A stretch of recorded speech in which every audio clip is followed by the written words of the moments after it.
Good morning students. आज हम exercise 13B का 7th to 10th sum solve करेंगे। तो देखो 7th सम क्या है, ड्रॉ अ स्क्वायर। आपने एक स्क्वायर ड्रॉ करना है whose each side measures 5.9 centimetre, जिसकी हर साइड कितनी हो 5.9 सेंटीमीटर की हो। इसका एरिया भी फाइंड करना है और पेरीमीटर भी फाइंड करना है। आपने साइड बता दी आपको 5.9 सेंटीमीटर, स्क्वायर की एक साइड बताई है, यानी आपको चारों पता चल गई। कैसे? क्योंकि स्क्वायर की सभी साइड्स कैसी होती है, इक्वल होती हैं। तो एक ही साइड बतानी चाहिए थी, चारों तो फिर वही होगी 5.9, 5.9, 5.9 और 5.9। एरिया फाइंड करेंगे। एरिया कैसे फाइंड करते हैं, साइड को साइड से मल्टीप्लाई करते हैं।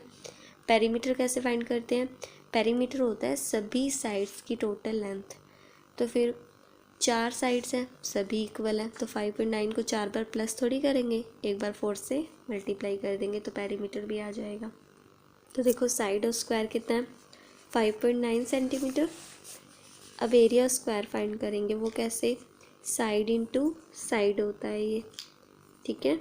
फॉर्मूला एरिया स्क्वायर का साइड इनटू साइड। रेक्टेंगल का एरिया निकालना तो length into breadth, area square find करना हो तो साइड इनटू साइड। साइड कितनी है 5.9, तो 5.9 को 5.9 से मल्टीप्लाई करेंगे, है ना। तो 5.9 को एक बार अगर हम डेसिमल छोड़ दें और 59 को 59 से मल्टीप्लाई करें तो 3481 आएगा। अब यहाँ पर देखो 59 के बाय से अगर हम डेसिमल हटाएं तो बाय 10, इसके बाय में क्या आएगा 10, 10 की 10 के साथ मल्टीप्लाई 100, 59 की 59 के साथ 3481 बाय में 100। तो 2 ज़ीरो हम हटा के यहाँ पर 2 डिजिट छोड़ के यहाँ पर डेसिमल लगा देंगे, ठीक है। तो ये क्या हो जाएगा, एरिया की यूनिट सेंटीमीटर स्क्वायर, क्योंकि ये भी सेंटीमीटर में था, ये भी सेंटीमीटर में, सेंटीमीटर की सेंटीमीटर के साथ मल्टीप्लाई सेंटीमीटर स्क्वायर। अब हम निकालेंगे पेरीमीटर ऑफ स्क्वायर। उसका फॉर्मूला क्या होता है, 4 इंटू साइड, 4 इंटू 5.9, 4 9 ज़ा 36, 6 डेसिमल 3 कैरी, 4 5 ज़ा 20, 20 एंड 3 23। तो पेरीमीटर ऑफ स्क्वायर क्या हो गया 23.6 सेंटीमीटर। तो देखो अब हम स्क्वायर ड्रॉ करेंगे। उसकी साइड हमें कितनी दी है 5.9, तो पहले हम 5.9 की एक लाइन ड्रॉ करेंगे। 5 से 9 पॉइंट आगे यानी 5.9, 0 से लेकर 5.9, ठीक है। ये क्या होगी 5.9 की एक लाइन होगी, 5.9 सेंटीमीटर। हमें पता है स्क्वायर के सभी एंगल्स कितने के होते हैं 90 डिग्री के ना। तो यहाँ पर भी 90 डिग्री का एंगल होगा और यहाँ पर भी 90 डिग्री का एंगल होगा। तो हम यहाँ डी रखेंगे इस पॉइंट पर, और यहाँ पर ये लाइन आपने देखनी है, ये बिल्कुल लाइन के ऊपर ही आनी चाहिए। और हम अब 90 का एंगल ड्रॉ करेंगे, यहाँ पर होगा और यहाँ पर भी तो 90 का ही होगा ना। तो इस पॉइंट पर हम रखेंगे और यहाँ पर बिल्कुल लाइन पर होनी चाहिए ये लाइन, ठीक है। अब यहाँ पर 90 का एंगल ड्रॉ करेंगे, यहाँ पर निशान लगाया हमने। अब इनको मैच कर दो, इस पॉइंट को इस पॉइंट के साथ और इस पॉइंट को इस पॉइंट के साथ। लेकिन ये लाइन कितनी जानी चाहिए, हमें पता है ये 5.9 है और ये स्क्वायर है, इधर से भी 5.9 होनी चाहिए, इधर से भी 5.9। तो हम 5.9 अपनी कंपास को खोलते हैं और आर्क लगा देंगे 5.9 की। ये 5.9 इसको 0 तक लेके जाते हैं, ठीक है। ये 5.9 हो गई। अब इधर से एक आर्क लगाएंगे और एक इधर से आर्क लगाएंगे, ठीक है। इस लाइन को थोड़ा बड़ा कर लेते हैं। तो ये वाली डिस्टेंस 5.9 हो गई, ये भी कितनी होगी 5.9। तो इस पॉइंट को हम इस पॉइंट के साथ मैच कर देंगे। अब इस पॉइंट को इस पॉइंट के साथ मैच कर रहे हैं।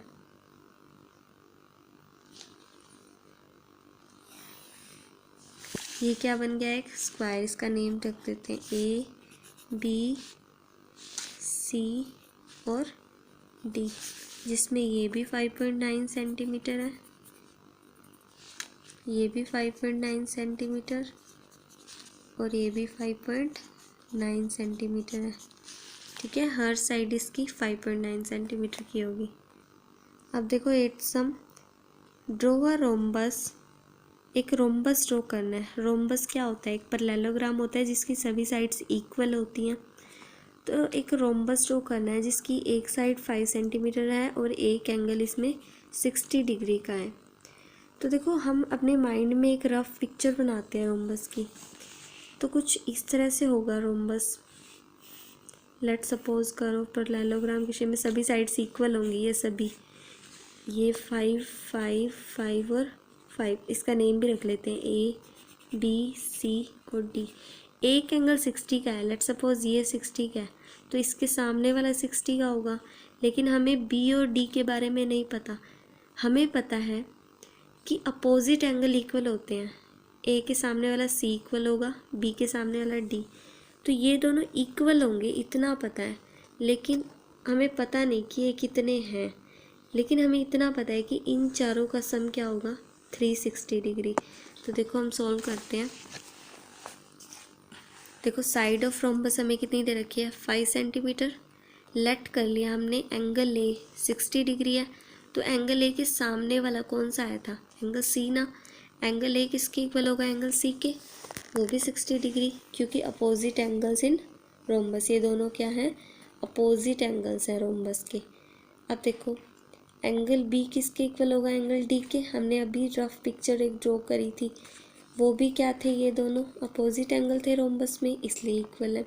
अब हम चाहते हैं कि कोई भी क्वाड्रिलेटरल हो, उसमें चारों एंगल का सम 360 होता है।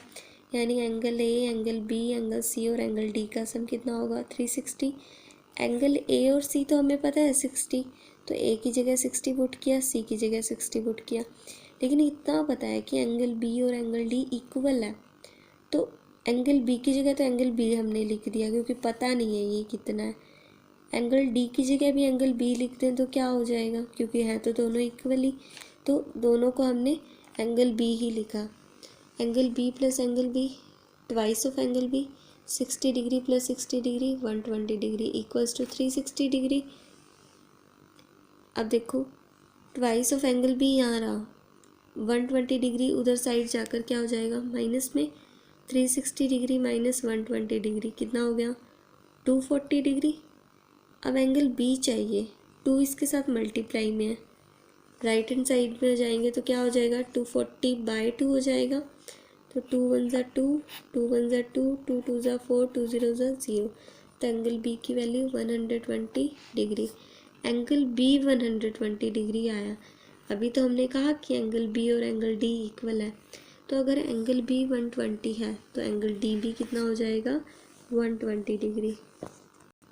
अब देखो अब हम रोम्बस ड्रॉ करेंगे। ठीक है, सभी साइड्स इक्वल होंगी, इतना हमें पता है, रोम्बस में होती हैं। एक साइड हमें कितनी दे रखी है, 5 सेंटीमीटर। तो पहले हम 5 सेंटीमीटर की एक लाइन ड्रॉ करेंगे।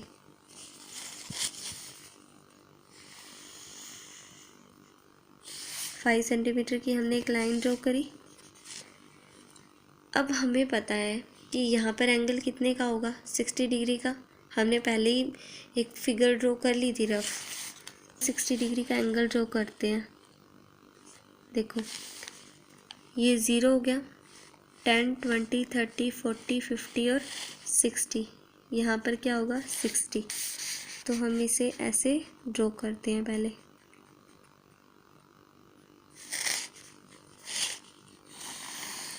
ये एंगल कितने का हो गया, 60 डिग्री।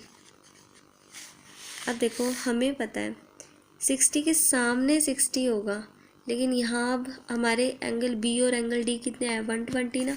तो यहाँ 120 ड्रॉ करते हैं। तो देखो अब लाइन इस साइड आई है ना, तो यहाँ से 0 है, 0 10 20 30 40 50 60, इस तरह से 120 का है, ये रहा ऊपर। तो ये 120 है हमारा इस बार। तो अब देखो इसको इसके साथ मैच करते हैं। जिस साइड लाइन हो ना उस साइड 0 होता है, तो बस ध्यान रखना, ये 120 हो गया।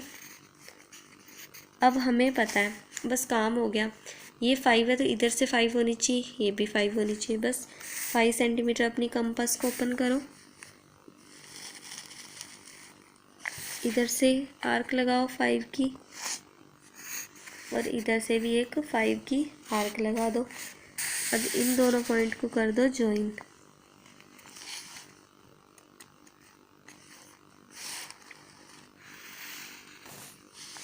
ठीक है, ये पॉइंट ए हो गया, बी, ये है सी, और ये डी। 60 के सामने वाला 60 डिग्री, 120 के सामने वाला 120 डिग्री। तो ए बी सी डी एक रोम्बस है। Angle A 60, angle C 60, angle B 120, angle D 120। देखो ऑपोजिट इक्वल है, ऑपोजिट इक्वल है, और सभी साइड्स क्या है इसकी 5 सेंटीमीटर, 5 सेंटीमीटर, ये भी 5 सेंटीमीटर, और ये भी 5 सेंटीमीटर। अब देखो 9th sum, draw a parallelogram A B C D. आपने एक पैरेललोग्राम ड्रॉ करना है जिसकी साइड 5 सेंटीमीटर और 7 सेंटीमीटर होंगी, और एंगल ए 75 डिग्री होगा। ए की एंगल आपको बताया है, तो इसकी भी पहले हम रफ फिगर एक ड्रॉ कर लेते हैं। एक कोई भी पैरेललोग्राम होगा इस तरह से, हमें पता है ऑपोजिट इक्वल है। एक अगर 5 है, ये 5 है, तो उसके सामने वाली 5 होगी। अब रह गई 2, अगर एक 7 है तो दूसरी कितनी होगी 7। पैरेललोग्राम में ऑपोजिट इक्वल होती हैं, होगी 4 साइड। अब एंगल ए हमें 75 दे रखा है, अगर ये पॉइंट ए है तो ये 75, इसके सामने वाला 75, लेट्स सपोज ये बी, ये सी और ये डी। तो ए और सी तो इक्वल हो गए 75 75, लेकिन हमें बी और डी तो पता ही नहीं, लेकिन इतना पता है ये इक्वल है। तो हम कैसे फाइंड करें, चारों का सम 360, उनसे हम फाइंड कर सकते हैं ये। अब देखो इन parallelogram A B C D, कोई भी parallelogram A B C D हो, ए बी कितना दिया है हमें 5 सेंटीमीटर, तो ए बी के सामने वाली जो साइड होगी सी डी, वो भी क्या होगी 5 सेंटीमीटर ही होगी। अभी हमने फिगर में देखा सामने वाली साइड क्या है, ऑपोजिट साइड जिन्हें बोलते हैं, वो इक्वल होती हैं। तो ये दोनों क्या है, ऑपोजिट साइड हैं पैरेललोग्राम की, तो दोनों इक्वल है, यानी एक 5 है तो दूसरी भी 5 ही है। अब देखो बी सी हमें कितना गिवन है 7 सेंटीमीटर, बी सी के सामने वाली ए डी वो भी 7 सेंटीमीटर होगी, क्योंकि बी सी और ए डी क्या है, ऑपोजिट साइड्स हैं पैरेललोग्राम की। अब देखो हमें एक एंगल गिवन था 75 डिग्री, ए एंगल, तो ए के सामने वाला हमने अभी देखा था सी, वो भी 75 डिग्री होगा, क्योंकि ये ऑपोजिट एंगल्स हैं पैरेललोग्राम की। और एंगल बी एंगल डी के इक्वल होगा, पर कितना होगा हमें नहीं पता, लेकिन हम इतना जानते हैं कि चारों का सम कितना होगा, angle A, angle B, angle C और एंगल डी का सम 360 डिग्री। एंगल ए और एंगल सी कितना है 75, तो इनकी जगह हमने 75 डिग्री रख दिया। एंगल बी और एंगल डी इक्वल है, तो एंगल डी की जगह एंगल बी लिख दे तो क्या हो जाएगा फिर, तो एंगल बी की जगह तो एंगल बी लिखा, एंगल डी की जगह भी एंगल बी लिख दिया, क्योंकि दोनों ही क्या है इक्वल है। तो 75 + 75 150, angle B plus angle B twice of angle B equals to 360। 150 को उधर लेके जाएंगे तो 210, 2 इधर डिवाइड में आ जाएगा क्योंकि ये यहाँ मल्टीप्लाई में है। तो देखो 2 1 ज़ा 2, 2 1 ज़ा 2, 2 0 ज़ा 0, 2 5 ज़ा 10, क्योंकि दोनों डिजिट इकट्ठे लेने थे। तो एंगल बी कितना आ गया 105 डिग्री। एंगल बी और एंगल डी इक्वल थे, तो एंगल बी एंगल डी के इक्वल है, तो एंगल डी भी 105 डिग्री आ गया। तो देखो अब हम पैरेललोग्राम ड्रॉ करेंगे। हमें साइड कितनी गिवन है 5 और 7, तो पहले तो हम 5 की लाइन लगा लेते हैं, आप चाहो तो 7 की भी लगा सकते हो, गलत नहीं है। 5 की लगा लेते हैं हम पहले, 0 से लेकर 5, ठीक है। ये 5 सेंटीमीटर की होगी। लेट्स सपोज ये ए पॉइंट है और ये बी है। अब हमें ए पॉइंट पे एंगल कितना गिवन था 75 डिग्री, तो यहाँ पर हम अपना डी रखेंगे और इस पर 75 का एंगल बनाएंगे। तो देखो इस साइड लाइन थी ना, तो 0 इसी साइड ही है,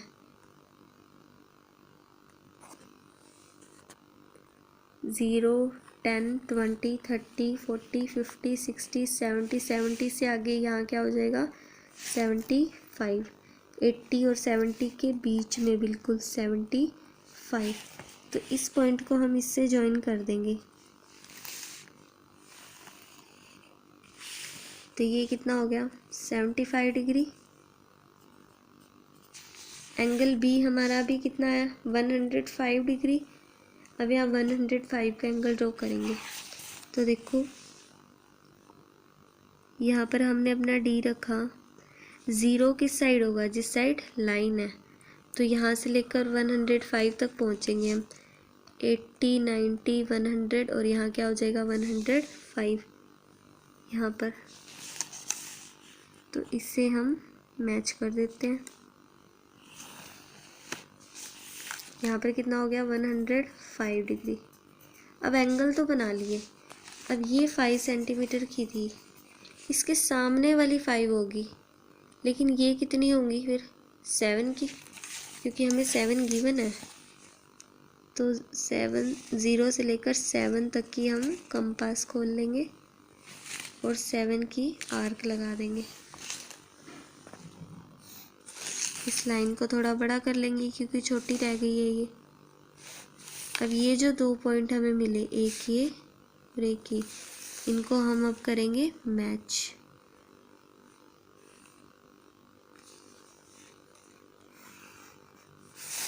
तो देखो एंगल ए बी सी और डी, ए के सामने वाला ये भी कितना होगा 75 डिग्री और बी के सामने वाला डी भी क्या होगा 105 डिग्री। ये 5 है, 5 के सामने वाली 5, ये 7 है, ये भी 7 और ये भी 7 सेंटीमीटर। अब देखो 10th sum, a quadrilateral has 3 angles equal to 75, 75 and 110 degree. एक क्वाड्रिलेटरल है जिसके 3 एंगल्स आपको बता दिए और चौथा एंगल आपको बताना है। बिल्कुल सिंपल सा है। हमें पता है क्वाड्रिलेटरल के चारों एंगल्स का सम कितना होता है 360 डिग्री। तो हम क्वाड्रिलेटरल कोई भी मान लेंगे A B C D. Angle A 75, angle B 75, angle C 110, angle D हम फाइंड कर लेंगे। तो ये देखो, let A B C D is a quadrilateral. Angle A 75, angle B 75, angle C 110, angle D find करना है चौथा एंगल। तो हमें पता है क्वाड्रिलेटरल में चारों एंगल का सम कितना होता है 360 degree. Angle A 75, angle B 75, angle C 110, angle D find करना है। 75 + 75 150, 150 + 110 260 plus angle D equals to 360 degree. Angle D find करना है तो 260 उधर माइनस में चला जाएगा। 360 - 260 110 डिग्री। तो एंगल डी कितना आ गया 100 डिग्री। ठीक है, 360 डिग्री माइनस 260 डिग्री कितना हो जाएगा 100 डिग्री। ठीक है, तो जो अननोन एंगल हमें फाइंड करना था वो कितना आ गया 100 डिग्री का।